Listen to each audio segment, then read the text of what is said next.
गोरेगाव परिसरामध्ये तब्बल 150 एकरवर वसलेल्या मोतीलाल नगरच्या पुनर्विकासाला उच्च न्यायालयाने आणि सर्वोच्च न्यायालयाने हिरवा कंदील दाखवलाय। त्यामुळे मोतीलाल नगरच्या विकासाची दारं आता खुली झाली आहेत। या वसाहतीमधील लोकांचं हित लक्षात घेत पुनर्विकास प्रकल्प कसा राबवला जाईल पाहूया त्या संदर्भातला हा एक रिपोर्ट।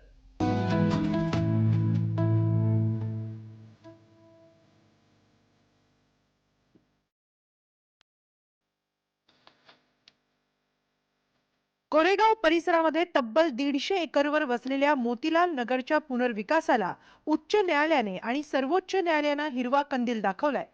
गेले 30 वर्ष मोतीलाल नगर म्हणजे जीर्ण जुनी घरं आणि आडवी उभी बांधकामं अशी परिस्थिती होती।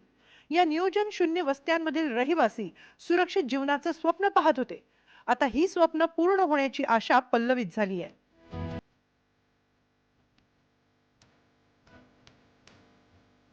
आणि त्यावेळेला बेसिक एंटरटेनमेंट जी होती ह्या लोकांची त्याच्यापेक्षा वाढीव जागा पाहिजे ही मागणी होती।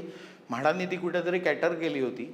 त्याच्यानंतर ती काही एरिया माझ्या ते 1600 स्क्वेअर फूट वगैरे काहीतरी एरिया त्यांची ठरली आहे ती। त्याच्यानंतर मग त्याच्यामध्ये म्हाडाला मिनिमम किती मिळाला पाहिजे, कारण म्हाडाला मिळणारा प्रीमियम आहे त्याची पण आपल्याला नुकसान होऊन चालणार नाही। त्यामुळे म्हाडाचं गणित मला असं वाटतं, आणि हे सगळं करून मग ते CNDचं कन्सेप्ट त्यांनी आणला। मग त्याच्यामध्ये टेंडर काढलं गेलं, क्रायटेरियाज ठेवले गेले, पण ह्याचं ना एकदम डिटेल गणित, ह्याचं पूर्ण व्यवस्थित कॅल्क्युलेशन जे आहे हे अंकगणित आहे माझ्या मते। आणि म्हाडाचा स्पेशल सेल जो आहे त्या म्हाडाच्या स्पेशल सेलनी ह्याच्यावरती खूप डिटेल अभ्यास केलेला आहे। खरं तर 150 एकरवर असणाऱ्या या मोतीलाल नगरचा विकास हे म्हाडासमोर एक आव्हानच होतं।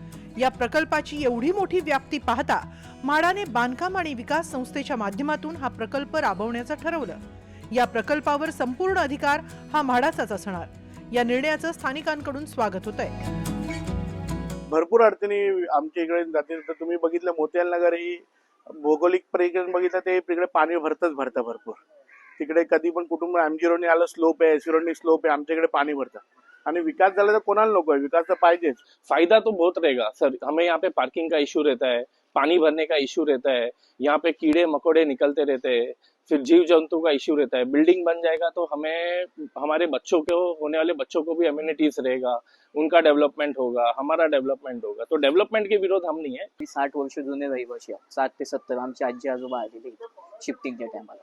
तर आम्हाला लोकांना सगळ्यांना रिडेव्हलपमेंट हा विषय पाहिजेच। तो डेवलपमेंट होगा तो अच्छा ही होगा, सब चीजों में हमको भी हमारी जगह मिलेगी, अच्छी विकास होगा। हा प्रकल्प रहिवाशांसाठी न भूतो न भविष्यती असा ठरणार आहे, कारण यामध्ये जी ऑफर म्हाडाने रहिवाशांना दिली आहे ती बघून कुठल्याही मुंबईकराची झोप उडाल्याशिवाय राहणार नाही। यापूर्वी पुनर्विकसित झालेल्या BDD, पत्राचाळ, अभ्युदय नगर अशा वसाहतींच्या तुलनेत मोतीलाल नगरला मोठा लाभ मिळणार आहे। या प्रकल्पाची कमी असलेली घनता पाहता 280 चौरस फुटाच्या घरात राहणाऱ्या स्थानिक रहिवाशाला तब्बल 1600 चौरस फुटांचं घर मिळणार आहे, तर जवळपास 300हून अधिक गाळे धारकांना 950 चौरस फुटांचे गाळे मिळणार आहे।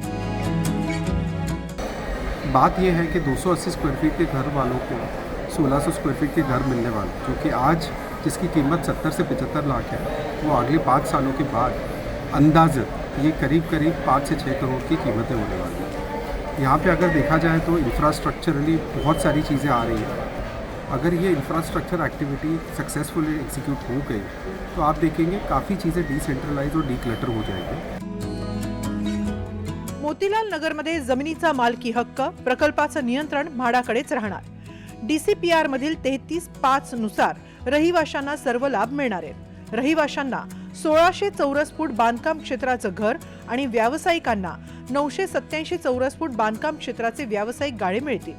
मुंबईतील पुनर्विकासाच्या आजवरच्या इतिहासातील सर्वाधिक क्षेत्रफळाचं घर स्थानिक रहिवाशांना मिळणार आहे। रहिवाशांचं विस्थापन न करता की टू की सदनिका हस्तांतरण होईल। पायाभूत सुविधा उभारण्याची जबाबदारी ही CNDA कडेच निर्धारित वेळेत प्रकल्प पूर्ण करणं बंधनकारक असणार आहे। की हा प्रकल्पाची उद्दिष्ट जी आहेत ती एकंदर सध्याच्या नागरिकांना आणि पुनर्विकासात जी काही उद्दिष्टे आहेत ती सर्वसमावेशक आहेत। त्यांचे राहणीमान उंचावण्यासाठी प्रयत्न होतो आहे, दर्जेदार सुविधा पुरवण्यासाठी जो प्रयत्न होतो आहे त्या दृष्टीने मग आम्ही त्याला तांत्रिक दृष्टीने आमच्याकडनं काय अजून चांगलं करता येईल आमचा जो एकंदर अनुभव या क्षेत्रातला आणि त्या दृष्टीने मग आमचं लोकल एक्सपिरियन्स म्हणजे आम्ही इथे शहरामध्ये इतक्या वर्षापासून आहे, आमचा आंतरराष्ट्रीय अनुभव जो आहे तो कसा आम्हाला या गोष्टींमध्ये वापरता येईल त्या दृष्टीने आम्ही मग विचार करायला सुरुवात केली आणि नागरिकांचं राहणीमान उंचावण्यासाठी किंवा त्यांच्या राहणीमानाचा दर्जा उंचावण्यासाठी ज्या तांत्रिक बाबींचा आम्हाला जास्त अभ्यास करून काय त्याच्यामध्ये चांगलं करता येईल हा आमच्या मनात विचार होता. मोतीलाल नगर हा मोक्याचा परिसर आहे, त्यामुळे राज्य सरकारद्वारा सुरू असलेल्या आणि पूर्ण झालेल्या अनेक प्रकल्पांचा लाभ या परिसराला मिळणार आहे. मेट्रो 2 मार्गिका, Vandre Versova sea link, Versova Bhayandar coastal road यामुळे दक्षिण मुंबईतून गोरेगाव पर्यंतचा प्रवास हा वेगवान होणार आहे. मुलुंड गोरेगाव लिंक रोड झाल्यानंतर पूर्व उपनगरांशी संपर्क सहज साधता येईल. त्यामुळे मोतीलाल नगरचं मॉडेल हे मुंबई शहरांतर्गत उभ्या राहणाऱ्या प्लॅन सिटी आणि शाश्वत पुनर्विकासाचा मापदंड ठरतंय. नागरिकांसाठी असणाऱ्या दैनंदिन सुविधा अर्थातच बाजारपेठ, शाळा, महाविद्यालय, आरोग्याच्या चांगल्या सुविधा, दवाखाने, औषधांची दुकानं यासोबतच विरंगुळा म्हणून क्रीडांगणं, सांस्कृतिक कार्यक्रमांसाठी मोठमोठाले हॉल या सगळ्या सुविधा या नवीन पुनर्वसन प्रकल्पामध्ये असणार आहे. मुंबईसारख्या शहरातील वाहतुकीचा दिवसेंदिवस वाढणारा ताण कमी करून मुंबईकरांचं जीवन कसं सुकर होईल याचा प्रयत्न नव्यानं मुंबई शहराच्या आतमध्ये वसवल्या जाणाऱ्या या एका शहरामध्ये असणार आहे.